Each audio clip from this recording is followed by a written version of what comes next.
오늘 아침 일라디오. 봄바람이 불고 싹이 올라오는 이맘때 아무 걱정 없이 새 농사를 준비하고 시작할 수 있다면 얼마나 좋겠습니까? 그런데 몇 해 전부터 이맘때가 되면 농민들은 걱정이 앞섭니다. 바로 봄철의 언 피해 때문인데요. 최근 3년 동안 봄철 언 피해가 발생한 면적이 10만 8천 헥타르가 넘고 재해 복구비도 2,300억 원 이상 들어갔습니다. 피해 규모가 상당하죠. 올해는 괜찮을까 다들 걱정 많으시죠. 올봄 기온이 평년보다 높을 전망이지만 마냥 안심할 수만은 없다는 게 정부의 설명입니다. 물뿌림과 송풍시설 장비 미리 잘 점검해 두시고요. 인삼농가에서는 늦어도 이번 달 안에 해가림망 설치하시고 고추나 감자 같은 노지 작물은 보온에 신경 쓰면서 아주 심기를 늦서리 이후로 미루시는 게 좋겠습니다. 농가마다 피해 없도록 잘 대비해 두셔야겠습니다. 3월 18일 목요일 오늘 아침 일라디오 출발합니다. 저는 아나운서 김재홍입니다.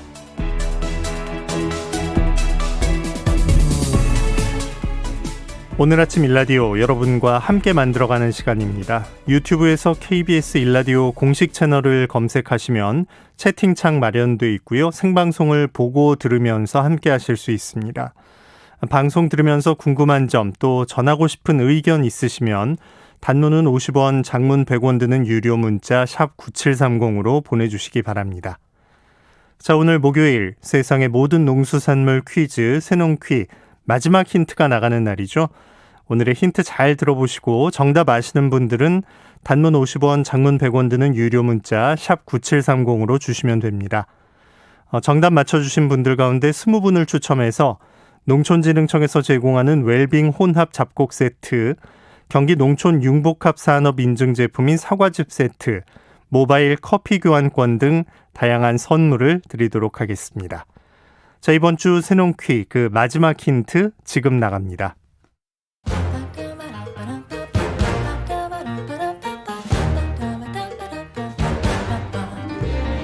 오늘 아침 일라디오가 선정한 우리 농수산물을 맞히는 세상의 모든 농수산물 퀴즈 새농퀴. 안녕하세요. 퀴즈 내는 성우 김성입니다. 이번 주 새농퀴 문제를 들으시곤 이것나물 무쳐서 맛있게 드셨다는 분들 많으시더라고요. 특유의 향과 쌉싸름한 맛 잘 느껴보셨나요?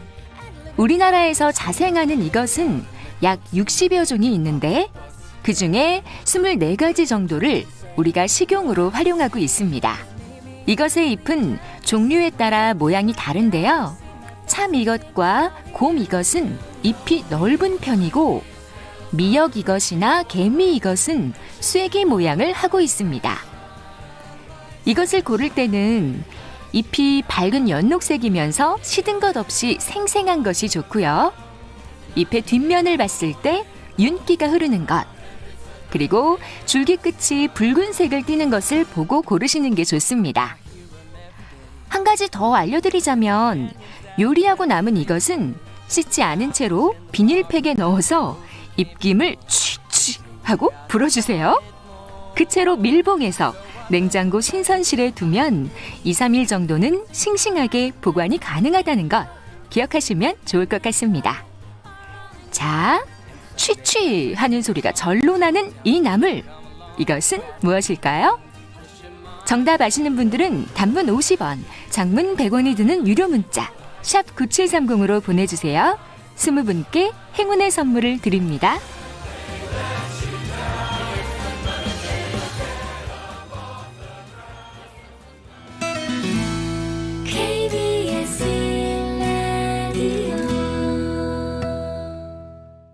새농퀴 정답 아시는 분들은 단문 50원, 장문 100원의 유료 문자 샵 9730으로 보내주시기 바랍니다.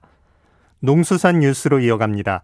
NBS 한국농업방송 김인경 기자 전화 연결돼 있습니다. 안녕하십니까?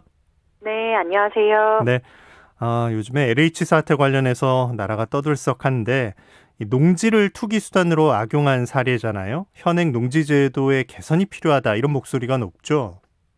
네, 그렇습니다. 농업계를 비롯해서 시민단체, 국회 등 각계의 여론이 아주 높아지고 있습니다. 경제정의실천 시민연합, 즉 경실련은 어제 전농, 한농연, 친농연 등 농민단체들과 공동 기자회견을 개최했는데요. 회견에서 경실련은 최근 국민적인 공분을 사고 있는 이른바 LH 사태는 비농민의 농지 소유가 너무 광범위하고 또 너무 쉽게 이루어졌기 때문이라면서 헌법상 경자 유전의 원칙이 무너졌다고 비판했습니다. 네. 이 농지는 농사 짓는 사람만 소유할 수 있게 법으로 정해뒀던 건데 현실에선 그게 지켜지질 않았던 거잖아요. 네, 그렇습니다. 말씀하신 대로 경자 유전의 원칙은 한자어 그대로 경자, 밭을 가는 사람이 유전, 땅을 갖는다는 뜻인데요. 농지는 농사를 짓는 사람만 소유할 수 있다는 원칙입니다. 헌법과 농지법에서는 비농민의 투기적 농지 소유를 방지하기 위해 이 경자 유전의 원칙을 규정하고 있습니다. 이에 따라 원칙적으로 농업인과 농업법인만이 농지를 소유할 수가 있는 겁니다. 그런데 1996년에 농지법이 개정되면서 도시민도 농지를 소유할 수 있는 길이 열렸고요. 또 이후에 주말 농장이 활성화되면서 2003년부터는 비농민도 농지를 주말 영농, 체험 영농의 목적으로 취득하고자 할 때 1000제곱미터, 약 300평 미만의 범위 안에서 취득할 수가 있게 됐습니다. 그런데 이번 LH 사태에서 보시는 것처럼 이런 조항들을 악용해서 농지를 쪼개는 수법 등으로 농지가 투기 수단으로 이용되고 있는 실정입니다. 네. 이 빈틈을 파고든 그 여러 수법들이 좀 난무했던 건데 그러면 이번에 그 농지법을 어떤 식으로 좀 개정하면 좋겠다라고 농민단체, 시민단체 쪽에서는 얘기하고 있나요? 네, 헌법과 농지법에 규정된 대로 농지를 농업의 생산 수단으로서만 소유하고 이용하는 방향으로 법이 바뀌어야 한다고 주장하고 있습니다. 경실련은 어제 기자회견에서 크게 세 가지 방향을 강조했는데요. 먼저 투기 방지를 위해 농지 취득 관련 규정을 강화하는 겁니다. 농지를 취득할 때 예외 없이 농업 경영 계획서를 제출하게 하고 또 비농민이 농지를 취득한다면 일정 기간 동안 반드시 농사를 짓도록 의무화하고 또 정해진 기간 동안에는 매매를 금지해야 한다고 설명했습니다. 두 번째는 비농업인의 농지 소유 예외 규정을 개정하는 건데요. 경실련은 지금까지 예외 규정이 너무 많아서 이런 사태가 발생했다면서 주말 영농이나 체험 영농을 목적으로 한 농지 취득 규정을 폐지하고 비농업 상속인과 또 농업회사법인의 농지 소유 규정도 강화할 필요가 있다고 밝혔습니다. 마지막으로 세 번째는 농지를 식량안보, 국토보전의 보루로 생각하고 농지 소유 실태에 대해 전수조사를 벌이는 등 농지 관리 규정을 한층 강화해야 한다는 내용입니다. 네. 농사를 짓는 사람만 농지를 소유하게 하고 농민이 아니라면 농지 소유나 이용을 최소한으로 제한을 하자 이런 내용인 것 같은데 여기에 대한 반응들은 어떻습니까? 네, 정치권도 이번 기회에 농지법 개정이 필요하다는데 깊이 공감하고 있습니다. 어제 더불어민주당 전국농어민위원회와 소속 의원들 그리고 대통령 직속 농특위, 한국농촌경제연구원은 농지제도 개선을 위한 국회 긴급토론회를 공동 개최했는데요. 참석자들은 모두 비농민의 농지 소유 요건을 강화해야 할 뿐만 아니라 농지 전담 기구를 설치하고 농지정보 통합 관리 시스템 구축이 필요하다고 입을 모았습니다. 네. 사실 일반 언론에서는 이번 LH 사태에 대해서 내부 정보를 활용한 부동산 투기에 방점을 찍고 있는데요. 농업계에서는 이미 수년 전부터 농지 관리에 이런 문제점이 있다고 주장을 해왔기 때문에 이번 일을 계기로 농지를 지키기 위해서라도 농지제도가 실경작자인 농민 중심으로 개편돼야 한다고 강조하고 있습니다. 네. 자, 국회 농림축산식품해양수산위원회가 어제 추가 경정 예산안을 의결했습니다. 규모에 좀 변화가 있었나요? 네, 어제 오후에 국회 농해수위가 전체 회의를 열고 2021년도 제1회 추가 경정 예산안 및 기금 운용 계획 변경안을 의결했습니다. 농해수위는 당초 농식품부가 129억 원 규모로 제출한 추경안에다 1조 4,183억 원을 추가로 증액해서 모두 1조 4,312억 원의 추경안을 의결했습니다. 핵심은 농업 분야 재난지원금입니다. 농해수위는 재난지원금 예산으로만 총 1조 1247억 원을 순증했습니다. 농업계가 그토록 염원해왔던 농업 분야 재난지원금 지급에 초안이 만들어진 셈입니다. 이 추경안이 본회의에서 그대로 통과가 된다면 농가당 100만 원의 재난지원금이 지급될 전망입니다. 네. 농업 분야의 재난지원금 지급이 꼭 필요하다는 얘기 여러 차례 전해드렸는데 아주 좀 반갑습니다. 다른 부분 예산도 좀 늘어난 게 있습니까? 네, 여기에 더해서 화훼와 친환경 농산물 등 코로나19 피해가 집중된 특정 품목에 대해 별도의 선별 지원을 하는 예산도 반영이 됐습니다. 또 농림수산업자 신용보증기금 농신보 출연 확대를 위한 사업비 2천억 원도 순증됐습니다. 당초 농식품부 추경안에 포함되지는 않았었는데요. 농해수위 심사 과정에서 반영이 된 겁니다. 코로나19 장기화와 스마트 농업 확대 등에 따른 농신보 보증 수요 증가에 대응하기 위해 추가 예산을 반영했다고 농해수위는 밝혔습니다. 또 농가들의 농기계 구입 부담을 줄이기 위해서 농기계 임대 예산을 40억 원 늘렸고요.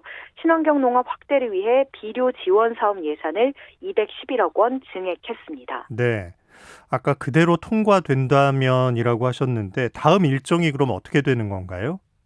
네, 어제 의결된 농해수위 소관 추경안은 다음 주 화요일 23일부터 국회 예산결산특별위원회에서 본격적인 감액이나 증액 심사를 거쳐서 국회 본회의에 최종 상정될 예정입니다.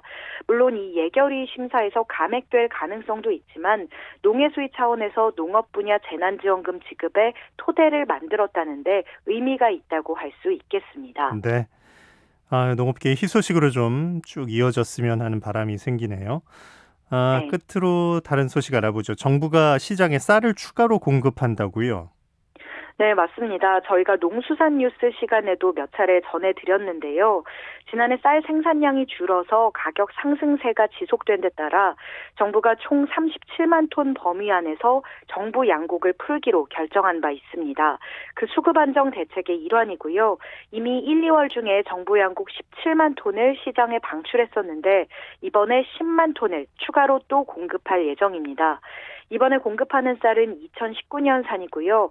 4월 6일에 입찰해서 4월 13일부터 산지 유통업체에 인도를 시작할 계획입니다. 네. 미국 종합처리장 또 현장 반응들은 어떻습니까? 네, 이번 공급 물량이 모두 2019년산 구곡인데 대해서 다소 아쉽다는 반응이 나오고 있습니다. 쌀값에 크게 영향을 미치는 건 사실 2020년산 신곡 물량인데요. 구곡으로만 공매를 하면 수급 안정 효과가 좀 떨어질 수밖에 없다는 설명입니다. 그래서 10만 톤 추가 공급에도 쌀값을 안정시키기는 역부족 아니겠냐 이런 얘기도 나오고 있습니다. 이에 대해 정부는 앞으로 6월에서 8월 사이에 쌀값이 조금 더 올라갈 가능성이 있는 만큼 그때 신곡을 방출한다는 계산하에 이번에는 구곡을 시장에 공급하는 것이라고 설명했습니다. 예. 지난 1, 2월 공급 때와 비교해 봤을 때 달라진 점이 있을까요? 네, 농식품부는 원료곡이 부족한 업체 위주로 물량을 공급하기 위해서 공매 입찰 조건을 일부 조정했습니다. 지난 1, 2월 공매에 비해서 업체별로 입찰 물량 한도를 좀 높였는데요. 지난 1, 2차 때는 응찰 한도가 최대 500톤이었는데 이번에는 최대 1000톤으로 상향을 했고요. 연간 가공량 대비 재고가 30% 이하로 남은 RPC는 400톤을 추가로 응찰할 수 있도록 했습니다. 농식품부는 또 지난번과 마찬가지로 실수요 업체를 중심으로 공급될 수 있도록 벼 상태로의 판매를 금지하고 3개월 안에 쌀이나 현미로 판매하도록 했습니다. 아울러 시장 질서 유지를 위해 낙찰업체를 중심으로 신곡과 구곡이 혼합 유통되지 않는지 또 양곡 표시 제도를 위반하지는 않는지 집중 단속도 병행할 계획입니다. 네. 농수산 뉴스 NBS 한국농업방송 김인경 기자와 함께했습니다. 고맙습니다. 감사합니다.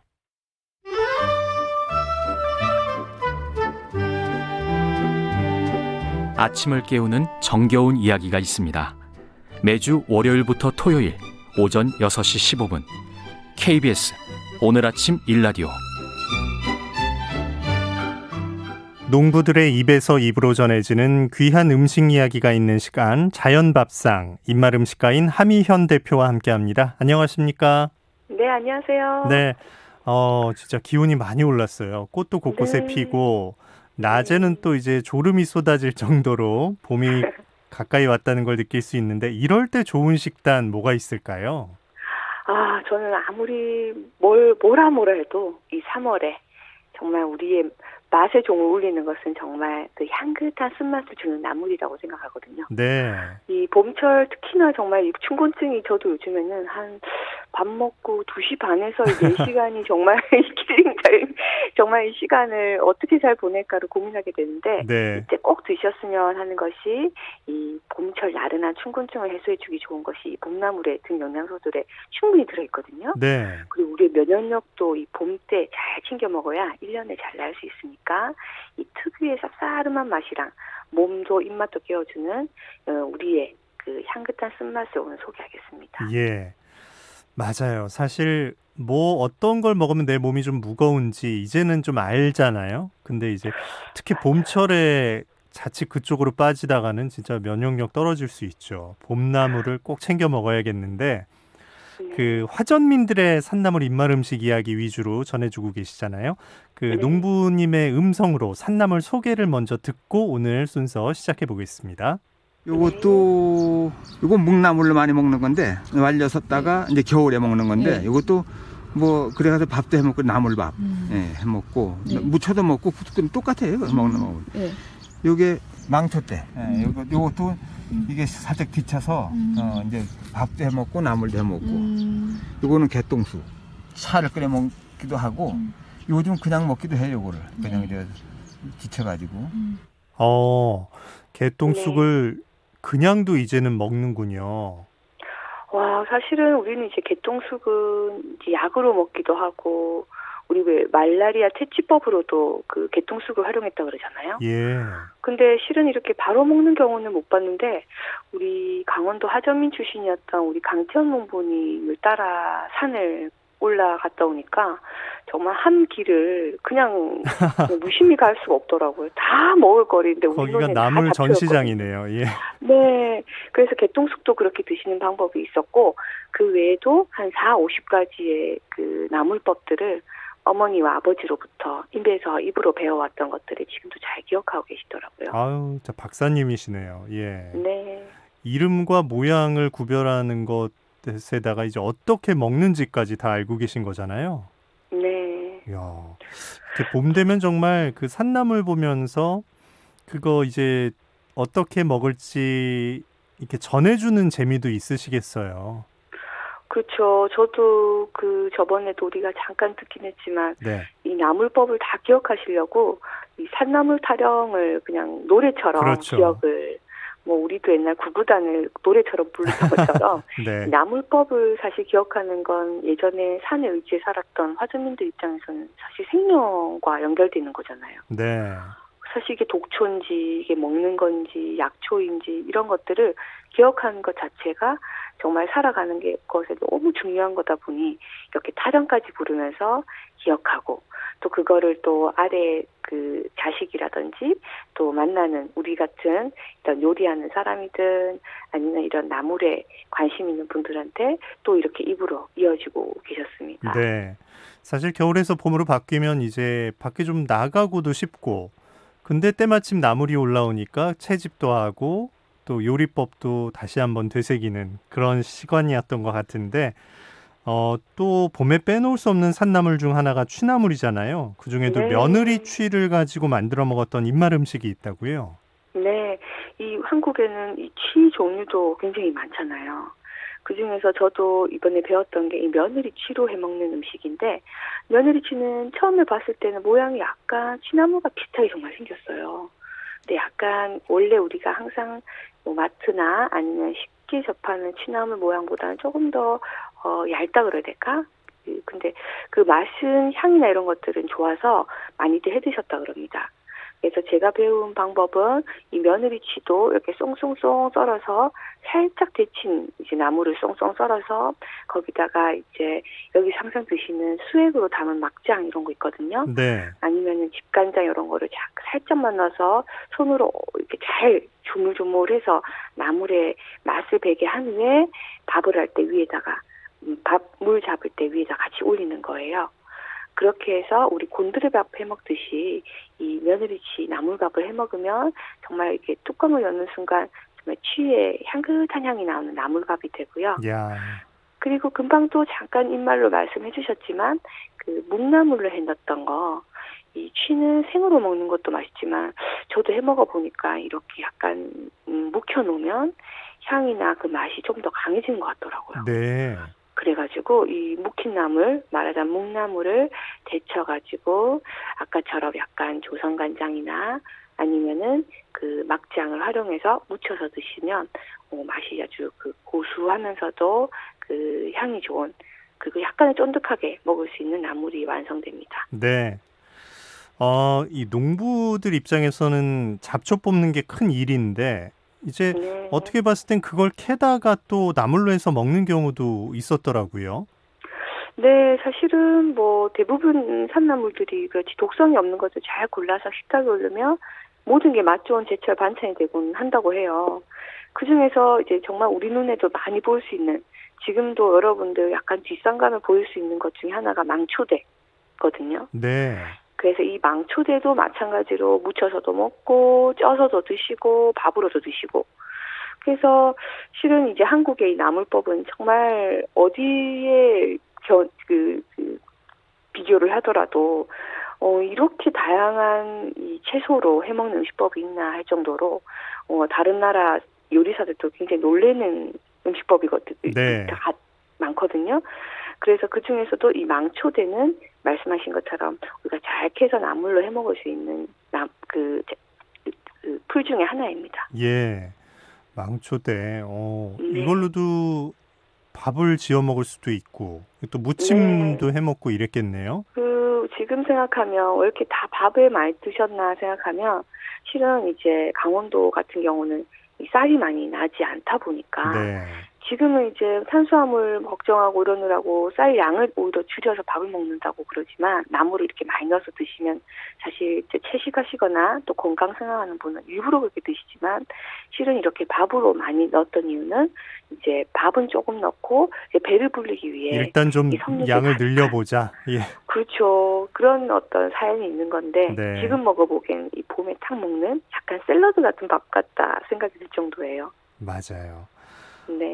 참 어떻게 그 삶의 지혜로 먹어도 되는 것과 또 독초를 구분해냈을까 들어도 참 신기한데 이게 다 네. 오랜 시간 경험을 쌓은 그 선배들의 노고가 있는 덕분이라고 생각이 들어요. 이 강원도 깊은 산이었기 때문에 가능했던 입맛 음식들 또 뭐가 있었을까요? 뭐 사실 이 이야기하려면 거의 저희가 끝도 없을 것 같긴 하지만 네. 그 중에서 제 입맛에도 참 기억이 많이 나는 몇 가지를 말씀드리자면 점라도 나물 콩죽, 그러니까 점라도 나물을 강원도에서 이런 강태현 농부님은 콩나물이라 그러시길래 저는 처음에 정말 그 우리가 항상 먹는 그 콩나물인 줄 알았더니 그게 아니라 이 콩죽 끓일 때 넣는 콩나물이라고, 그래서 점라도 나물을 콩나물이라고 불렀다 그러시더라고요. 네. 그래서 그 이유는 이렇게 콩죽할 때 이 점라도 나물을 넣어서 끓이면 그 콩죽 향도 좋고 참 잘 어울리는 이유가 있더라고요.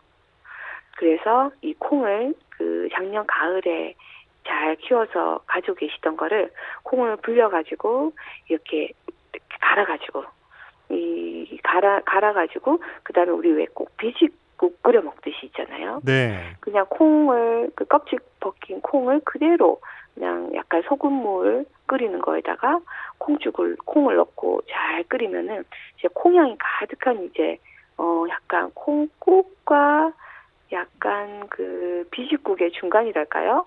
그런 걸쭉한 국이 완성되면 야, 요대로만 먹어도 맛있을 텐데. 맞아요. 예. 사실 콩향이 이렇게 끓이면 부엌 가득하잖아요. 구수한 향이. 근데 이걸 콩나물로 네. 부를 정도로 딱 궁합이 맞는 나물이 점라도 나물이었던 거네요. 맞아요.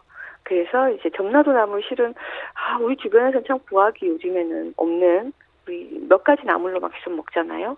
근데 이제 이런 강원도에서는 점라도 나물이라는 나물로 이 콩의 구수한 맛에 향을 딱 집어넣어서 향나는 콩죽을 해 드셨던 점라도 나물 콩죽이 있고요. 예.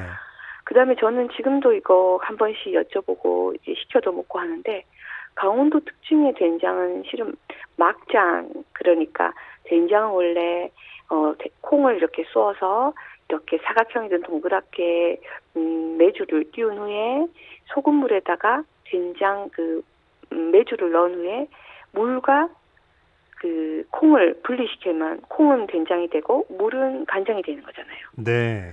근데 이제 강원도는 그걸 가르지 않고 물과 콩을 가르지 않고 그대로 먹는 걸 막장이라 그러거든요. 근데 이 막장에 이 수액이 나는 이 나무에 수액이라 해서 우리 왜 고로쇠 물 이런 거 많이 먹잖아요. 그걸 모아서 근데, 그걸 물을 잡아서 이렇게 된장을 담으면 정말 특유의 그 고로쇠 물 혹시 드셔보셨어요? 그럼요. 그거 약간 달짝지근하잖아요. 그리고 약간의 감칠맛이 있잖아요. 입안에서 미끈하게 도는. 그 맛이 이제 막장을 담으니까 정말 감칠맛과 살짝 단맛이 도는 된장이 완성되는 거예요. 야.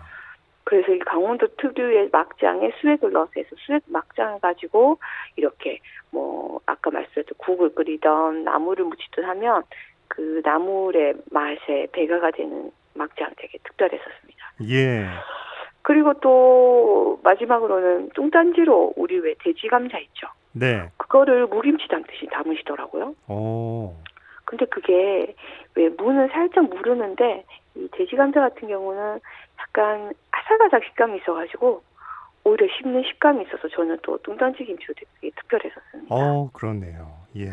이렇게 보면 나물들을 가지고 이렇게 해먹는 음식법도 정말 다양하지만 저는 그 음식법을 배우면서 우리가 정말 지금 잘 생각해보니 우리 식단에 참 쓴맛이 사라지고 있는 게 아닌가?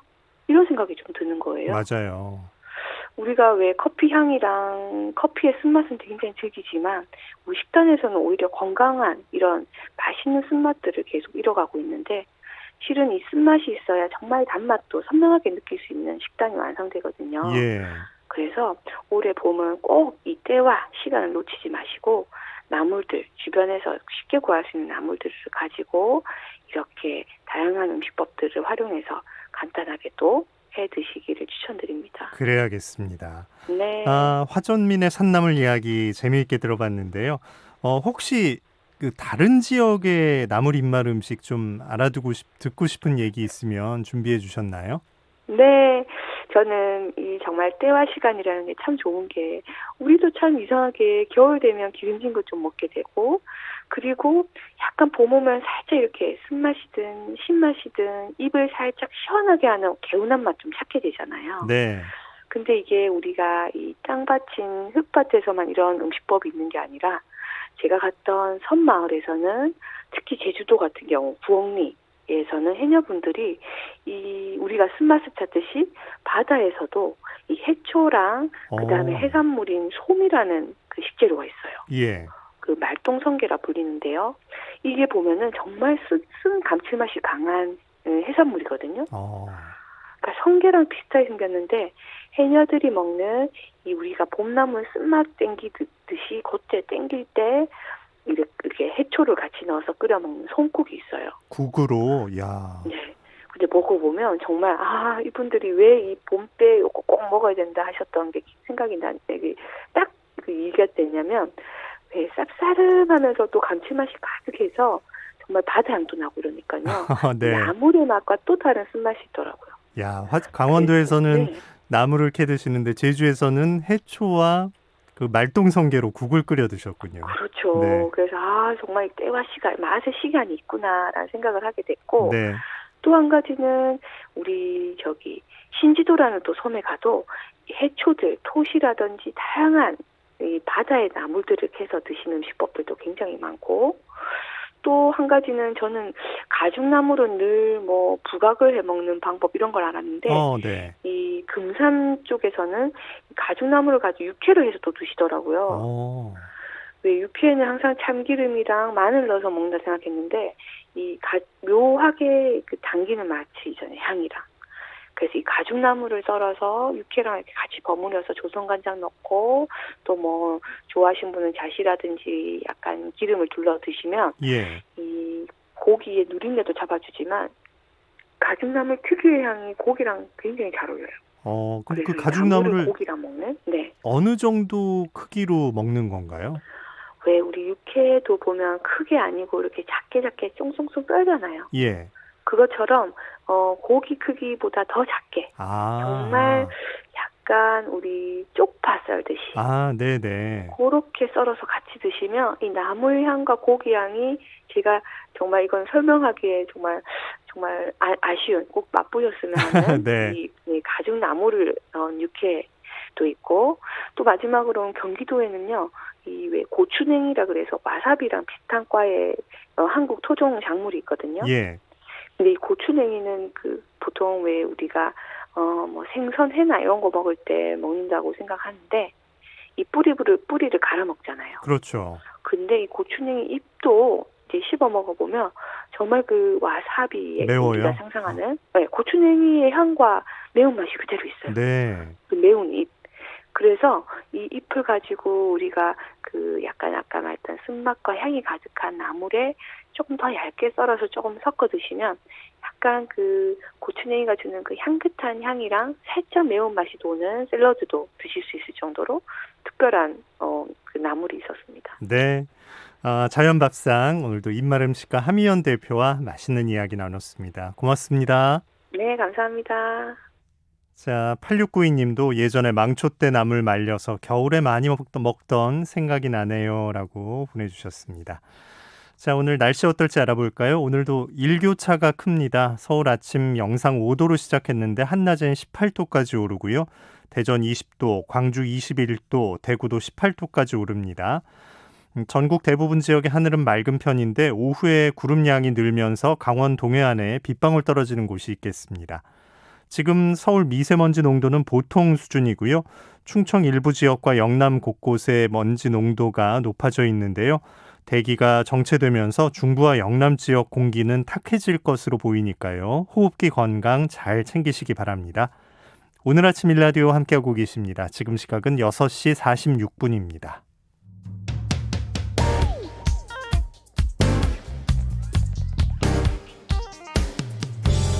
오늘 아침 뉴스 브리핑 정상근 기자와 함께합니다. 안녕하십니까? 네, 안녕하십니까? 네, 오늘 새벽에 충남의 한 공장에서 폭발로 추정되는 화재가 발생했는데 이 소식부터 전해주시죠. 네, 오늘 새벽 2시경 이 충남 논산의 한 전자부품 제조 공장에서 폭발로 추정되는 불이 났습니다. 이 불로 인해서 부상자는 현재까지 7명으로 파악이 됐는데요. 이 구급대원 3명에 공장 직원 3명 그리고 인근에 살던 주민 1명입니다.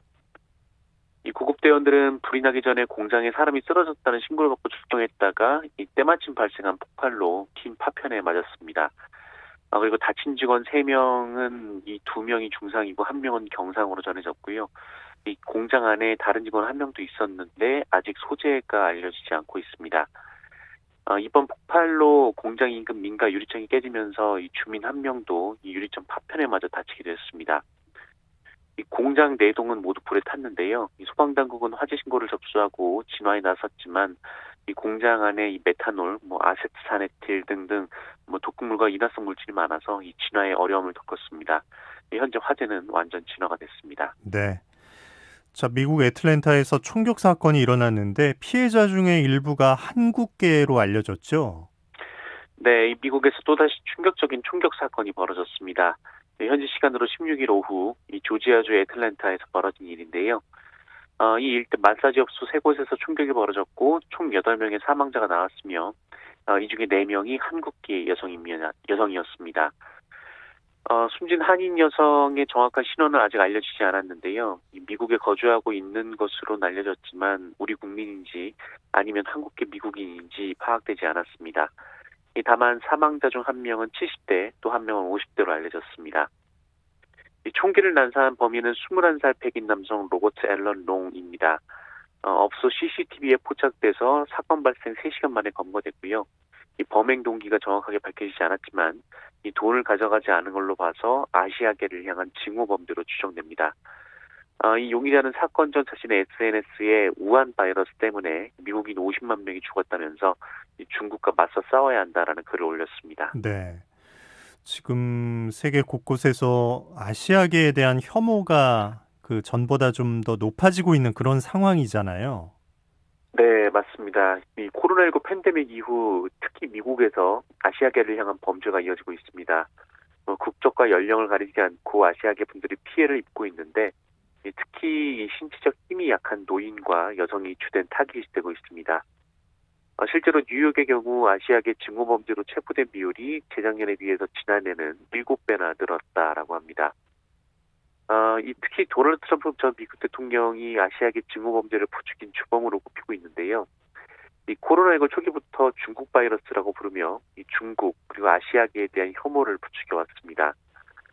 조 바이든 현 대통령은 아시아계 증오범죄는 잘못된 행동이다라면서 이런 행동은 미국적이지 않다라고 강조했습니다. 네. 자, 코로나19 백신 가운데 아스트라제네카 백신이 있는데 관련한 논란이 조금 이어지는 모양새죠?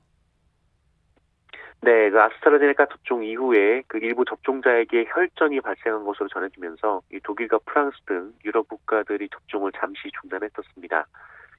그리고 정은경 질병관리청장은 우리나라에서도 아스트라제네카 백신 접종 이후 사망한 분들 중에 혈전이 생성된 사례가 한 건이 있다라고 밝혔습니다.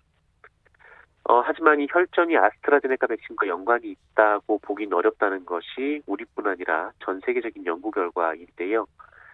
이 혈전은 혈액의 일부가 굳어서 혈관을 막아 생기는 현상인데 워낙 발생 원인이 다양하고 또 우리나라에서도 매년 17,000여 건 정도가 발생하는 병입니다. 유럽의약품청도 백신 접종이 혈전을 유발한다는 징후는 없다 하면서 EU 전역에서 매년 수천 명에게 다양한 이유로 혈전이 생긴다라고 발표했습니다. 우리 당국도 백신의 임상 실험에서 이 혈전이 생성됐다는 이상 반응은 발견되지 않았다며 백신을 맞아도 된다라고 강조했습니다. 네. 코로나19 신규 확진자 현황은 어떻습니까? 네, 이 주중 집계가 잡히자 역시 큰 폭으로 올라갔는데요. 어제 코로나19 신규 확진자는 다시 400명대로 올라선 469명이 나왔습니다. 오늘은 그보다는 좀 줄어들 것으로 보이지만 역시 400명대 확진자가 나올 것으로 보입니다. 이 경남 거제도에서 이 목욕탕 그리고 유흥업소와 관련한 확진자가 나흘 만에 50명을 넘겼는데요. 더 우려되는 것은 이를 통해 이 많은 사람들이 일하는 대형 조선소로 코로나19가 번지고 있다라는 겁니다. 이 대우 조선해양에서는 지금까지 12명의 확진자가 나왔는데 이 대우조선해양과 삼성중공업 등 이 거제 지역 두 곳의 대형 조선소 노동자는 줄잡아 5만 명이 넘고요. 또 여러 명이 모여서 일하는 작업 특성상 노동자 간 접촉이 불가피해서 우려가 되고 있습니다. 그리고 전북 완주군에서도 제약업체에서 확진자가 17명이 쏟아져서 공장 가동이 중단되기도 했습니다. 네. 자, 더불어민주당과 열린민주당이 서울시장 보궐선거 단일 후보를 선출했죠? 네, 박영선 더불어민주당 서울시장 후보가 어제 김진애 열린민주당 후보와의 단일화 경선에서 승리했습니다. 이에 따라 박영선 후보는 법여권 최종 단일 후보로 본선에서 야권 후보와 겨루게 됐습니다. 양측은 지난 16일부터 이틀간 서울시민과 양당 당원들을 대상으로 단일화 투표를 진행했는데 이 자세한 여론조사 수치는 공개하지 않았습니다. 반면 보수 단일화에 나선 국민의힘 오세훈 후보와 국민의당 안철수 후보 간 단일화는 아직 협상 타결 소식이 전해지지 않고 있습니다. 원래 내일까지 단일 후보를 선출키로 했는데요. 양측은 여론조사 문항에서 삿바싸움을 이어가고 있습니다. 다만 19일 이후에도 단일화를 할 수 있는데 29일에 투표용지가 인쇄되기 때문에 이때를 2차 데드라인으로 부르기도 하고 있습니다. 용지 인쇄 문제가 또 시간을 결정짓는군요. 네네. 그 오세훈 후보는 내곡동 땅 의혹 관련해서 더불어민주당으로부터 고발을 당했군요. 네, 국민의힘 오세훈 후보의 처가가 상속받은 땅이 오세훈 후보의 서울시장 재임 시절 보금자리 지구로 지정돼서 36억 원을 보상받은 것을 두고 공방이 계속되고 있습니다. 오세훈 후보는 관여한 적도 없고 이득도 없었다며 강력히 반발하고 있는데 일부 해명이 사실과 다른 것으로 드러나면서 논란을 키우고 있습니다. 오세훈 후보는 개발 예정지구로 지정된 건 시장 취임 전인 2006년 노무현 정부 때였다라고 강력히 반발했지만 이 개발 예정지구로 지정된 것은 2009년으로 오세훈 후보의 시장 재임 시절이었습니다. 그리고 오세훈 후보는 당시 이 땅의 위치와 존재도 몰랐다라고 주장했는데 이 두 차례나 공직자 재산 신고를 하면서 이 땅을 신고했었습니다. 그러자 오세훈 후보는 수용 절차가 진행되는 걸 몰랐다는 뜻이다라고 해명했습니다. 마지막으로 이 땅은 1970년대부터 보유한 것으로 투기가 될 수 없고 오히려 강제 수용돼서 손해를 봤다라고 오세훈 후보 측은 주장했습니다만 이 원래 그린벨트였던 땅이 개발지구에 포함된 것이 어떻게 손해일 수 있느냐라는 반론이 나오고 있습니다. 민주당은 오세훈 후보를 허위사실 공표로 검찰에 고발했습니다. 네. 박원순 전 서울시장 사건의 피해자가 어제 기자회견을 했죠. 네, 고 박원순 전 서울시장의 성추행 사건 피해자는 어제 기자회견에 나와서 피해 사실에 관한 의문을 제기하는 분들은 이제 소모적 논쟁을 중단해 주시길 바란다라고 호소했습니다. 피해자가 직접 언론 앞에 선 것은 이번이 처음이었는데요. 이 피해자는 고인이 살아서 사법 절차를 밟고 스스로 방어권을 행사했다면 조금 더 사건의 진실에 가까워질 수 있었을 것이다라면서 고인의 방어권 포기했다는 피해는 온전히 내 몫이 됐다고 주장했습니다. 이 상실과 고통에 공감하지만 그 화살을 본인에게 돌리는 행위는 이제 멈춰주셨으면 좋겠다라고 말하기도 했습니다. 아울러 보궐선거가 치러지게 된 이유가 많이 묻혔기에 공식 협상이 나왔다라고 했고요. 피해 사실을 왜곡하고 상처를 준 정당에서 시장이 선출됐을 때 제자리로 돌아갈 수 없을 것이란 두려움이 든다라는 입장도 밝혔습니다. 박영선 후보는 어제 오전 이런 죄송한 일이 다시 일어나지 않도록 겸허히 서울시민을 모시겠다고 밝혔습니다. 네. 뉴스브리핑 정상근 기자와 함께했습니다. 고맙습니다. 네, 고맙습니다. 7212님께서 어제 남편과 오붓하게 옥상에 모종 상추를 심고 씨앗도 뿌렸습니다. 주말에 비가 온다니까 더욱 좋겠죠? 라고 문자 주셨습니다. 오늘 아침 일라디오 저는 아나운서 김재웅이었습니다. 내일과 모레는 이선영 아나운서가 인사드립니다. 건강하고 안전한 하루 보내시기 바랍니다. 고맙습니다.